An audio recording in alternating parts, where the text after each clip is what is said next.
안녕하세요. 심소장 창업을 부탁해 심소장입니다.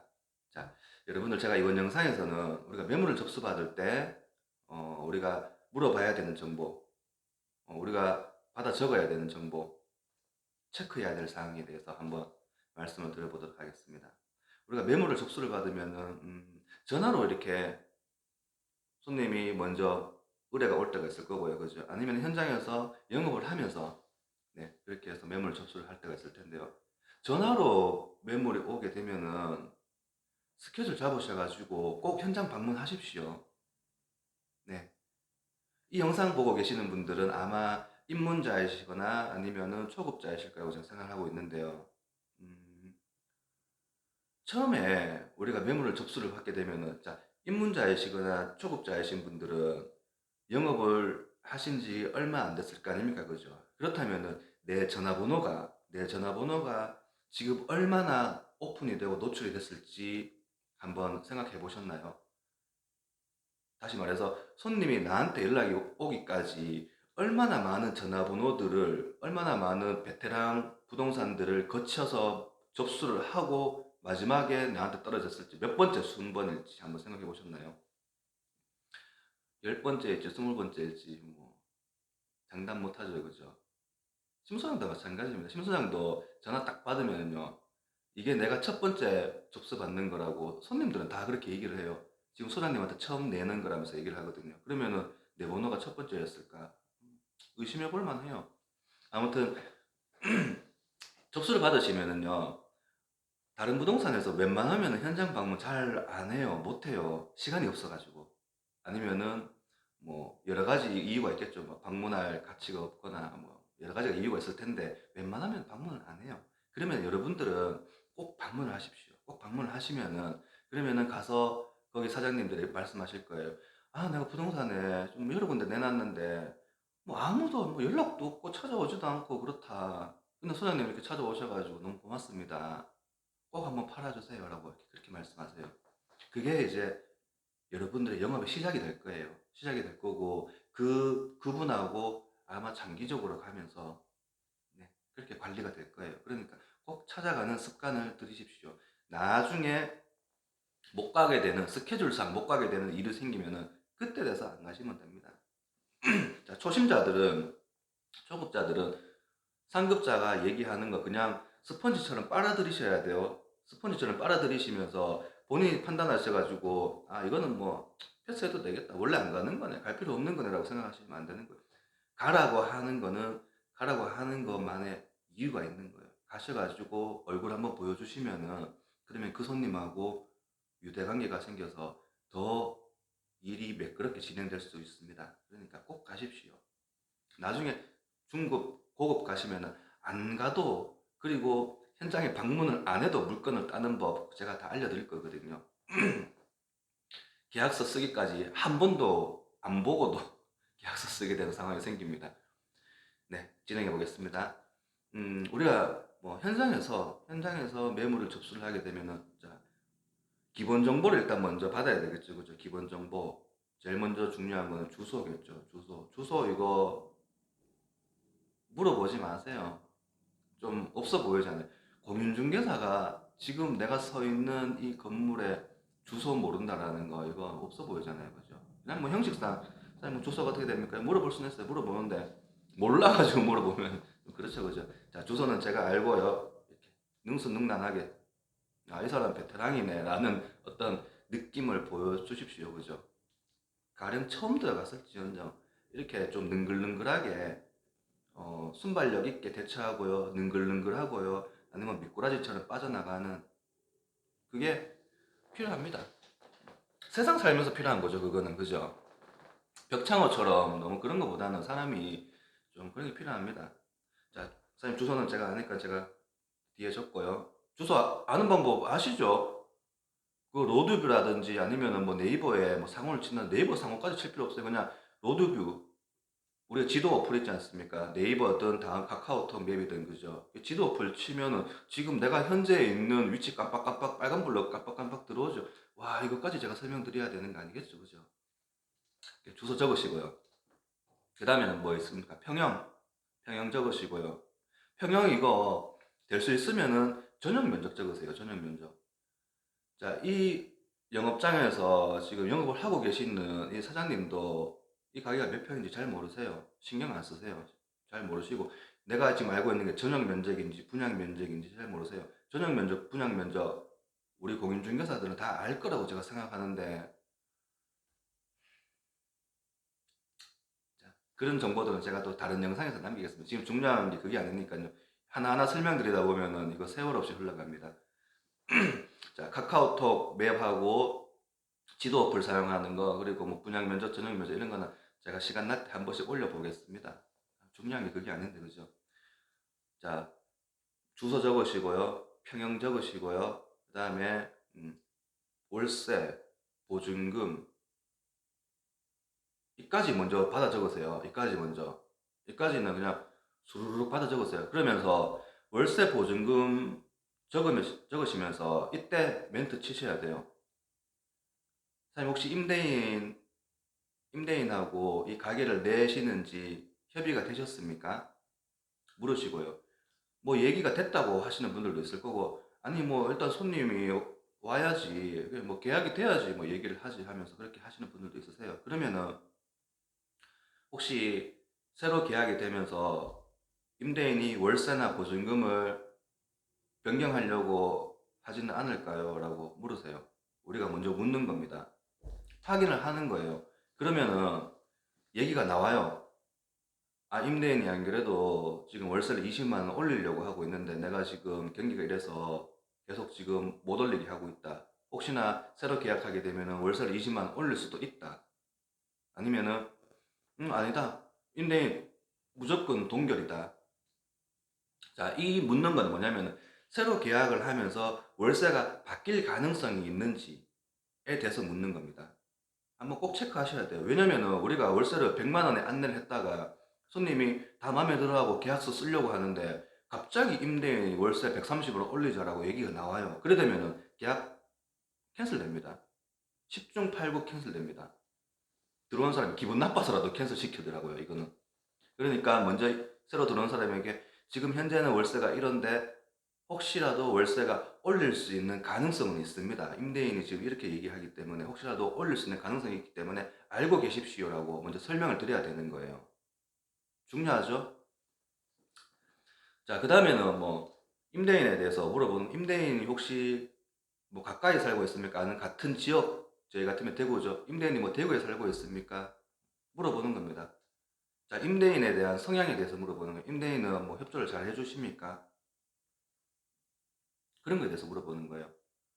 같은 건물에 임대인이 살고 있는 경우도 있을 거고요. 아니면 다른 지역에 임대인이 살고 있는 경우도 있을 거고요. 여러 경우가 있는데 임대인 정보를 꼭 물어보십시오. 그리고 만약에 거기에서 우리가 새로 들어오는 이 손님에게 뭔가 뭐 긍정의 메시지를 줄 수 있으면 긍정의 메시지를 주시는 겁니다. 아, 임대인이 뭐 관리도 되게 잘 해주시고요. 아니면 발이 넓으셔가지고 어디 뭐 구청 공무원들하고 매일 점심때마다 손님들 모시고 와서 밥 먹는답니다. 뭐 이런 식으로 그죠. 나쁜 건 얘기하면 안 되겠죠. 임대인 뭐 까칠하답니다 하면서 이런 거 얘기하면 안 되겠죠. 얘기하려면 하십시오. 뭐 괜찮습니다. 네, 아무튼 자 우리가 지금 주소, 평형, 보증금, 월세까지 들었습니다. 그 다음에 제일 중요한 게 뭡니까? 권리금이죠. 근데 권리금은 심소장은 지금 끝까지 안 물어보고 있었죠. 이까지만 해도 서로 상담하면서 별 얘기 계속 나오거든요. 우리는 제가 말을 던지지 않지만 말을 길게 하지 않는데 손님들이 계속 얘기를 합니다. 이까지만 해도 벌써 한 15분, 20분 흘렀을 거예요. 정작 제일 중요한 건 이 사람이 제일 중요한 거는 권리금인데 그죠? 끝까지 가가지고 마지막에 이제 사장님 그러면은 받으시려고 하는 권리금은 얼마입니까? 물어보는 거죠. 물어보면 그러면 또 뭐 여차여차 얘기가 다 나와요. 내가 처음에 여기 들어올 때는 얼마 받아 권리금이 얼마라 가지고 얼마 주고 들어왔는데 여기 들어와 가지고 내가 시설을 또 뭐 1억 이상 했고 해가지고 뭐 그 돈 다 합쳐가 다 받으려고 하면 내가 도둑놈이고 뭐 얼마 받으려고 한다 하면서 레파토리입니다. 네. 레파토리인데 그러면은 받아 적으시면서 음, 처음에 심 소장이 권리금을 받을 때 접수를 받을 때에는요. 이게 높으면 높을수록 좋은 줄 알았어요. 왜냐면 우리가 권리금에 대한 컨설팅 비용이 따로 책정이 되니까요. 그죠? 권리금 막 2억, 3억 하면은 번뜩 받아 적으면서도 와, 이게 계약하면 수수료가 얼마야? 라면서 이렇게 받아 적거든요. 근데 그렇게 받아 적으시면 못 팝니다. 못 파니까는 웬만하면은 받으시면서 권리금을 그 자리에서 깎으세요. 깎으시는데, 자, 말씀드릴게요. 어떻게 하시는지. 사장님, 이거 다른 부동산에서는 당연히 멘트예요. 당연히 내셨는 거 알고 있는데, 이거예요. 사장님, 이거 다른 부동산에서 내셨습니까? 라고 물으면은요, 상대방이 손님이 생각했을 때, 아, 이거 냈다라고 얘기하면 안 될 것 같다라고 생각하시는 분들이 더 많아요. 솔직하게 말하시는 분들 잘 없어요. 아니요, 안 냈어요. 소장님한테 처음 내는 거예요. 라고 하시는 분들 많아요. 사장님, 이거 제가 다른 부동산에도 다 많이 내셨는 거 잘 알고 있는데, 라고 하면 오히려 더 솔직하게 말할 가능성이 더 높기 때문에, 자, 멘트를 제가 알려드리는 거예요. 이거 다른 부동산에도 내셨는 거 당연히 내셨겠죠. 그래서 잘 알고 있습니다. 라고 이렇게 얘기를 하는 거예요. 그러면은, 아, 네, 다른 부동산에도 좀 냈습니다. 그러면 그때 이제 묻는 거죠. 얼마에 내셨습니까? 다른 부동산에서 얼마에 내셨습니까? 솔직하게 말씀해 주셔야지 제가 제 손님들에게 그 부동산에서 브리핑하고 있는 거하고 똑같이 브리핑을 할 수가 있습니다. 이거 잘못 브리핑을 하게 되면 제가 제 손님 있는 손님을 다 놓치게 됩니다. 제가 사기꾼 부동산이 됩니다. 솔직하게 말씀해 주십시오.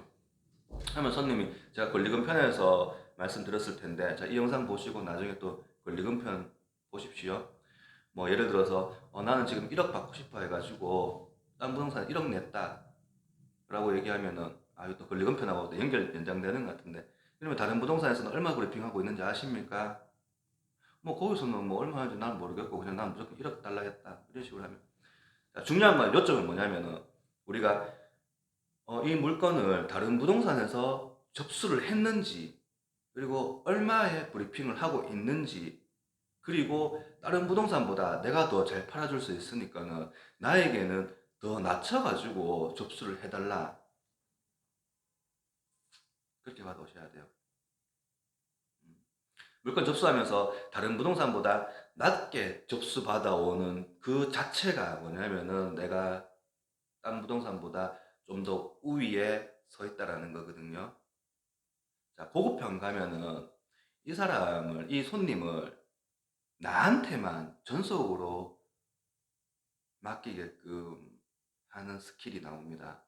상가중개는 굉장히 폐쇄적인 시장이라고 그랬죠. 상가중개는 전속 중개가 이루어져야 되는 시장이에요. 이 손님이, 아이고, 소장님한테만 내가 내놓을게요. 소장님이 좀 팔아주세요.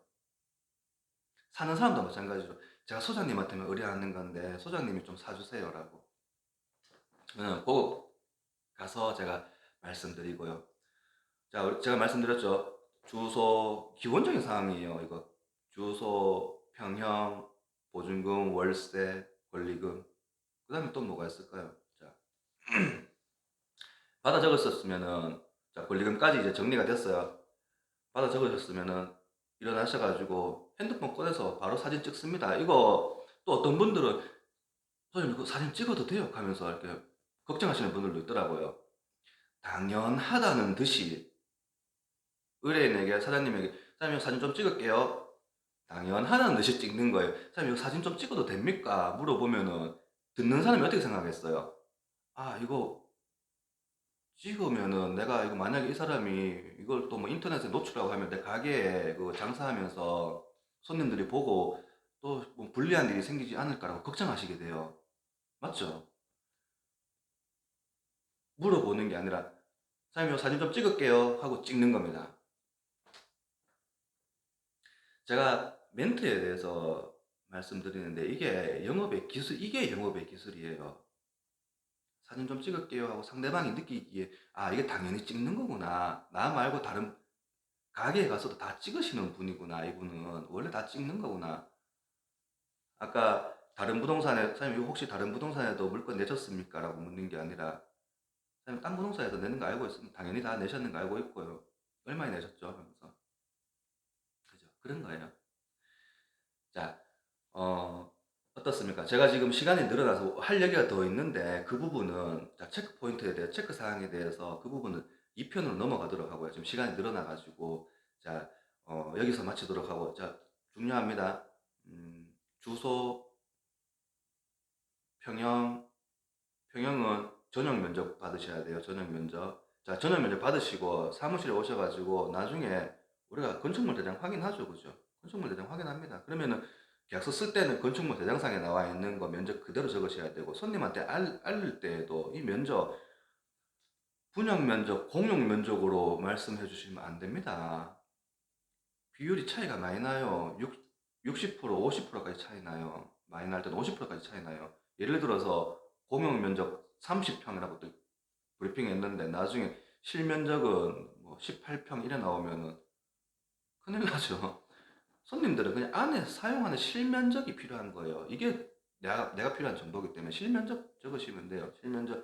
자, 보증금 월세. 보증금 월세면은 나중에 계약이 새로 신규 계약이 되면서 변동될 수 있는 상황인지 거기에서 임대인에 대한 정보를 다 물어봐서 다 캐치해냅니다. 그죠? 다 캐치해내고 마지막에 권리금에 대해서 묻습니다. 그죠? 권리금 물을 때 자, 다른 부동산에서는 얼마를 냈는지 자, 멘트 알려드렸죠? 다른 부동산에서 내셨는 거 알고 있습니다. 그러면은 손님 뜨끔 생각해요. 아, 야가 이 정보 다 알고 있구나라고 생각하고 이거 권리금 장난 못 권리금 장난치시는 분들 있으세요? 아, 큰일 났다. 이 영상을 지금 끝까지 보시는 분들 잘 없을 것 같은데 제일 중요한 얘기를 안 했네요. 역시 제 영상은 끝까지 보시는 분들이 승리자입니다.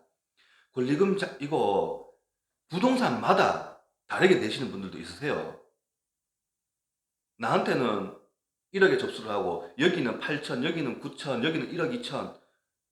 나중에는 자기도 이 부동산에 얼마를 냈는지, 얼마까지 지금 다운이 됐는지 모르세요. 진짜 모르십니다.